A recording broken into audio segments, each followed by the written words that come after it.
Chinasa Ebonyi has joined us now. Together, we will continue the show. Talk about the Nigeria Professional Football League. We'll talk taekwondo in Nigeria. And of course, I understand what's really going on with Shooting Stars of Ibadan. Chinasa, it's good to have you with us. Always a pleasure, Austin. How are you doing? What a weekend. What a weekend. Action-packed world of sports. I don't know. Tottenham couldn't finish above Arsenal. Max Verstappen gave us what to talk about. I don't know what got you talking. A whole lot of things. Like you just talked about Tottenham and Arsene Wenger. I don't know who he has over them. Max Verstappen, the NBA finals. We now know conference finals. Who will be facing who? Lots of things happened. Not forgetting the Rome Masters, Djokovic and Murray, and also Serena defeating that young American woman, Madison Keys. So a whole lot happened this weekend. A whole lot. All right, let's come back, talk about March the 17th of the Nigeria Professional Football League. Remember, we told you the game between MFM and Niger Tornadoes still ongoing. That game couldn't be played yesterday because of the rainfall. But a lot of talking points. Enugu Rangers, what a season they are having. Look at the result, guys. That's how to show you want to win the league. You have to say. I'm just saying. You have to look at the opposition. I mean, Kadiri United have been the whipping boys of the league, so Rangers did what they had to do. Of course. Rangers. When is the best time to score lots of goals? When you're, if not when you're playing against the Kadiri United. The Kadiri United have been having a dire season. It's been going pear-shaped for them from the start of the season, and right now Rangers had to take them on, and Rangers consolidating their position. Rangers want to win this league. They haven't won this league. It's been a long time, so they really want to. And I like what the man is doing there. The coach, young man, I think he knows his onions, and he's doing a fantastic job. So that result wasn't that surprising. It wasn't that surprising because they are taking on Kadiri United, who have lost their bearing. Okay, I know the results.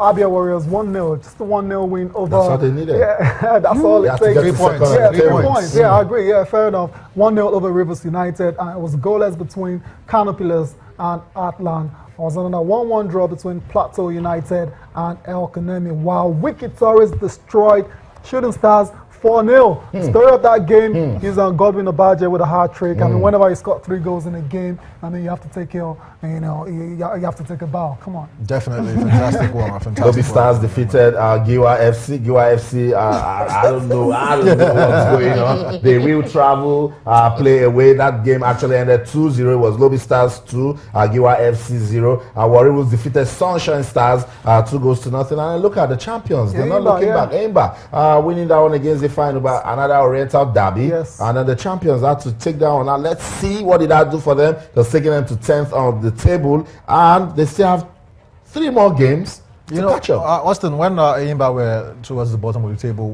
we kept saying talking about the fact that they hadn't played a lot of games, that they had to concentrate on continental fixtures and everything, and now they've gotten to the group stages of the CAF Champions League, so they can now concentrate on the league, and that is what they're doing. So apparently, if they win their games in hand, who knows where they will be. I think Aimba do not just want to relinquish their titles like that. They would come up and actually try and make a fight of it. Fight, of course. Yeah, I mean, confirmation of the league table. Rangers still on top, 31 points, one ahead of Abia Warriors. Austin, you picked Abia Warriors to be. I whispered it to you guys of the season. Yeah, I think they're just still 2 losses. Of course, they wins 8 and check their point 30. Just 1. I mean, because they have a game in hand, of course, Rangers 31 points. So I think Abia Warriors will just be the team to beat. Another team actually Wicked Tourists breaking into the top 4. Cannon Pillars was the 4th position, and of course you're having Rivers United. Well, I didn't expect them to actually go over to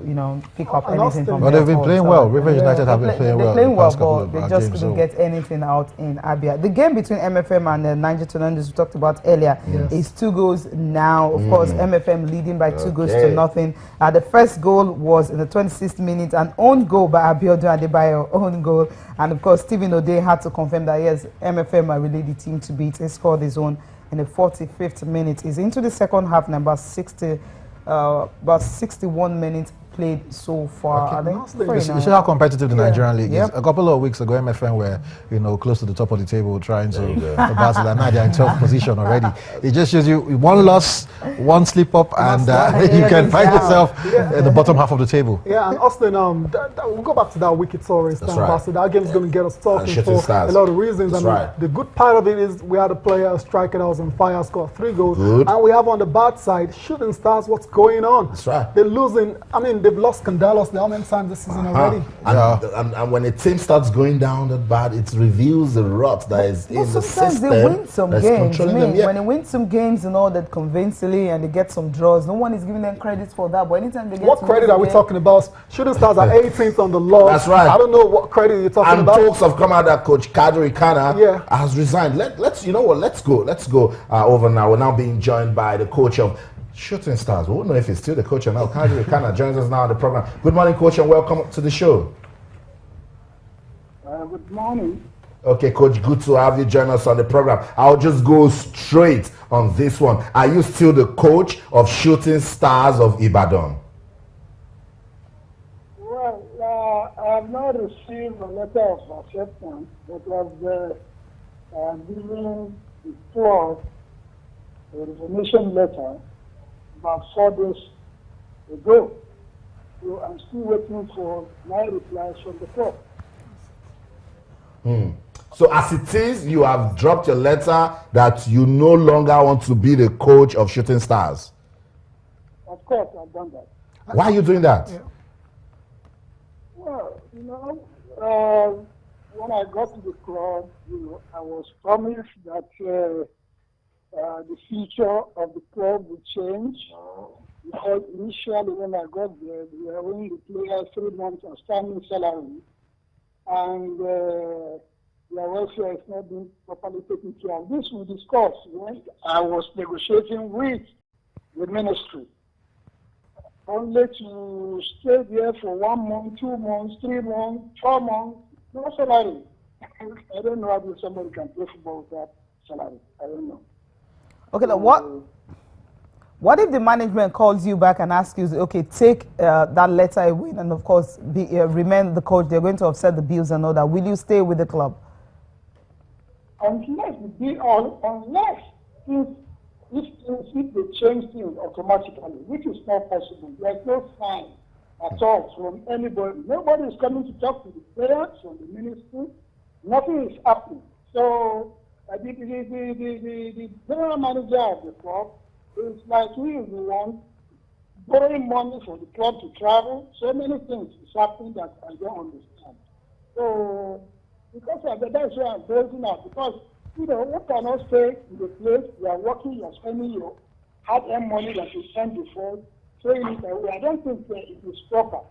So that is why I said I have to do it.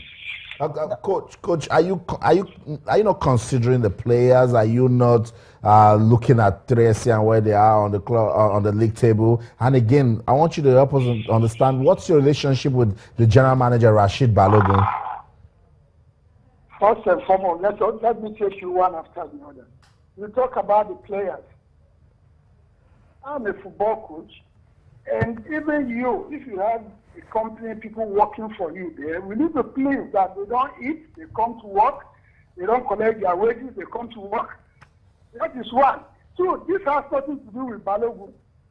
Balogun is my friend, he has been my friend for a very long time. This has nothing to do with Balogun. But if you don't sponsor a team, you understand me? Don't expect anything from the team. You understand? So it is not an issue of whether quarreling with one person or the other. No. Things are not taking shape there. Nothing is happening there. This is what I'm saying. Ask anybody, they will still tell you. I have tried everything I think I should do, but it's not possible. So there's nothing one can do than to pull up. Wow. Thank you so much, Coach Kadiri Ikhana, for speaking to us on the show. Thank you so much. And guys, that's I saw a little boy already showing love to 3SC. And he's wondering what does the future hold for this club? This is a traditional team. This is one of the oldest teams in the league. They've been playing for a long time, and it's sad, seeing things like this or hearing things like this happening. This is the coach coming out to say that a lot of things are wrong in the team. A lot of times we talk about things from the outside. We don't really know what's going on the inside, and now this is him giving us an insider's perspective. Saying the fact that salaries have not been paid. The LMC when they came on board, they tried to structure a lot of things in the Nigerian Football League, and I sort of agreed with them at the point where they said if we have only 10 teams that could conform to what they want, let them play a league with just 10 teams. It's done in Scotland. The German Bundesliga, they just have 16 teams or 18 if I remember correctly. So I'm not saying we don't have to have 20 teams. If we want to run a professionally run league, and we decide on some stringent measures and certain clubs cannot meet up to it, then they shouldn't be part of it. That means they're not ready to be part of a professional league, and that is what is happening now. How can you have players and you've not paid them for 4 months? Come on, these guys play football. It's energy sapping. Aside that, they have to do a lot of things. Nutrition wise, health wise, they need a lot of things, and you're not paying them. What do you expect them to do? How do you expect them to get monies to help themselves? So it's a sad one for a great club like 3SC. It is.